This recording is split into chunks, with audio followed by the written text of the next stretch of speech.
Well, ang debate laging mabuti yan. Ang masama kung walang debate. Ano, ha?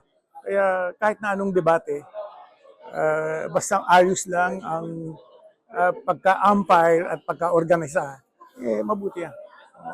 Mainstream media laging dapat labanan ang nalalaman nilang fake.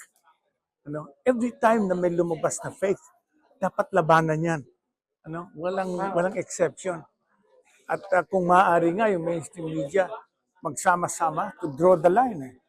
Na ito ang ating gagawin. Basta nagkaroon ng fake, lalabanan natin pare-pareho yan. Ganun. Alam niyo, ang dapat linawin sa bayan kung ano ang stakes nitong mga eleksyon na ito. Kasi madalas na hindi nakikita yon. Akala natin ang isang election lang, mamimili lang ng kandidato. Hindi tinitingnan kung ano ba ang stake para sa mamamayan dito sa election na ito. So yun, dapat tingnan.